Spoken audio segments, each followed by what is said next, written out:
Let's get right into it. Number 5. The Confidence Mirage. Picture this. You walk into a room full of people who all look like they know exactly what they're doing. Their suits, ironed. Their voices, smooth. Their eye contact, illegal levels of confidence. And you're just trying to not spill coffee on yourself like it's a competitive sport. Here's the twist. Half of those confident people are just improvising their entire existence. But boys, specifically boys raised with the classic "confidence is everything" message, tend to believe the opposite. They assume confidence equals competence. So instead of building real skills, they slap on a psychological Instagram filter. Pretend I got this. This is the confidence mirage, the mental glitch where you think you're ready simply because you feel ready. Boys get praised for trying, not prepping, for acting bold, not acting smart, for speaking loudly, even when the content is, let's just say, very, very optional. But here's the psychological punchline. Confidence does help until it doesn't. When the real world asks you for spreadsheets instead of vibes, or strategy instead of swagger, the mirage cracks like a dollar store mirror. Suddenly, the boy who grew up thinking he's naturally gifted is now staring at quarterly losses like, wait, I thought enthusiasm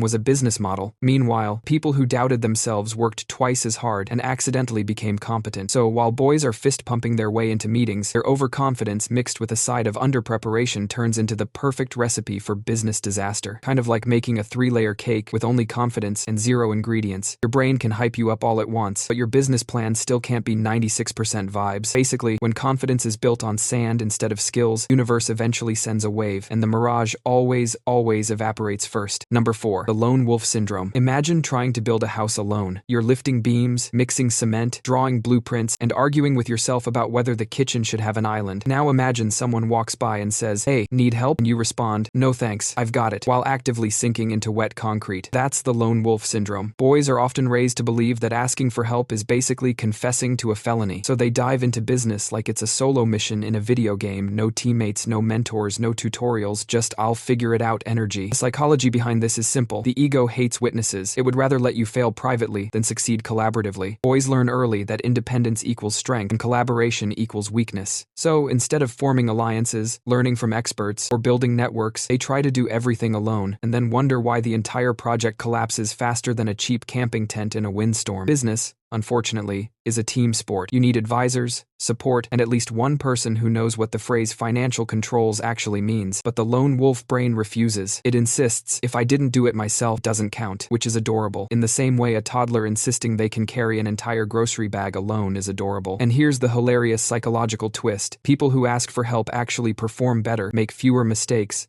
and learn faster. But boys stuck in lone wolf mode will proudly struggle, proudly burn out, and proudly lose money just to avoid the shame of looking like they don't know something. In other words, the lone wolf syndrome is the business equivalent of refusing to read instructions and then being shocked when the IKEA furniture looks like a modern art installation. Number 3. Shortcut addiction. Picture yourself studying for a massive exam, but instead of actually learning the material, you Google fastest way to cram 200 pages in 10 minutes. And the internet, being the internet, offers advice like, just believe in yourself, or try an energy drink that tastes like battery acid. This is shortcut addiction, the psychological itch to get the win without the work. Boys, thanks to years of hearing natural talent, he's gifted, or boys just get it, grow up believing success should come quickly. So when reality hands them something complicated like profit margins, client communication, or literally anything involving taxes, their brain immediately whispers, there must be a faster way. So instead of mastering skills, they Google hacks. Instead of committing to learning, they try to optimize. Business becomes a treasure hunt for secret shortcuts that don't actually exist. It's like trying to microwave a gourmet meal. Sure, you'll eat something, but will it be edible? Emotionally? Spiritually? No. And here's the psychology behind it. When boys are praised for innate intelligence rather than effort, they develop what's called a fixed mindset. They believe they should already be good, so if something feels hard, they panic and try to cheat the difficulty curve. They skip steps, skip practice,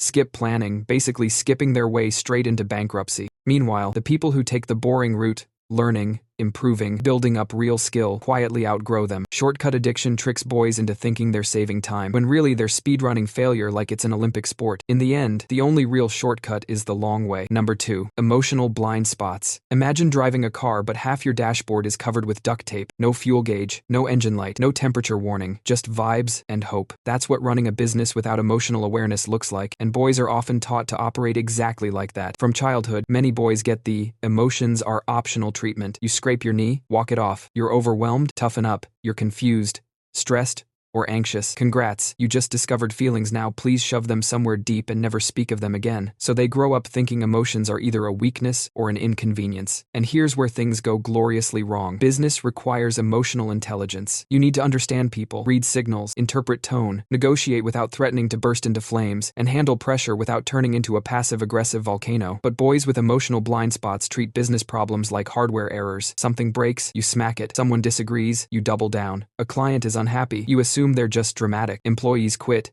and you tell yourself they weren't serious enough, instead of noticing you were about as approachable as a tax audit. Psychology calls this alexithymia light, difficulty identifying and expressing emotions, not because boys can't feel, they absolutely do, but because they weren't taught to recognize the dashboard signals. So every issue looks external, not internal. Every setback is bad luck, not bad leadership. Every conversation becomes a misunderstanding dressed as confidence. The result? Business decisions get emotional, without them even realizing emotion is involved. Stress gets misread as urgency. Fear gets packaged as ambition. Insecurity becomes aggression. It's like running a company with a CEO who's basically running on Windows 95 emotional software. Number 1. The validation trap. Imagine running a business where every decision secretly depends on whether anyone thinks you're impressive. You're not choosing strategies, you're choosing applause. You're not running a company, you're performing a magic trick for an imaginary audience. That's the validation trap, the psychological tug of war where boys chase approval instead of actual progress. From a young age, boys get fed a steady diet of be the man, don't embarrass yourself, make everyone proud, and the ever-popular, what will people think? So by the time they're adults, their self-worth is basically on a leash held by public opinion. In business, this turns into disaster fast. Instead of making smart, long-term choices, they make flashy, short-term ones. They pick ideas that look impressive, not ones that actually make sense. They obsess over status symbols, fancy office, expensive logo redesign, business cards printed on metal for no reason because it's not about the business, it's about appearing successful. The psychology behind it is painfully human. When your self-esteem is externally powered, you operate like a phone with a dying battery, constantly searching for a charger. Boys raised on performance validation become adults who confuse admiration with achievement. They want recognition so badly, they mistake it for results. So they avoid risks that might make them look foolish, even if those risks would help them grow. They avoid feedback because it feels like humiliation, not improvement. They avoid small beginnings because, what if people think I'm not doing well? They'd rather pretend to be a CEO than actually become one. And here's the tragic comedy. Real success requires failing publicly, learning visibly, and accepting that some people will absolutely judge you. You can't build anything great while constantly updating your "do people think I'm awesome yet?" score. The validation trap turns businesses into ego projects, and egos make terrible CEOs. When every decision is made to impress others, you end up impressing no one, including your own bank account. In the end, the boy who wants to be admired becomes the man who never takes the steps required to build something worth admiring. The applause always fades, the results stay. That's the real twist. The less you chase validation, the more valid your success becomes. That's all for today. I'll be making similar videos in the future. Subscribe to see them.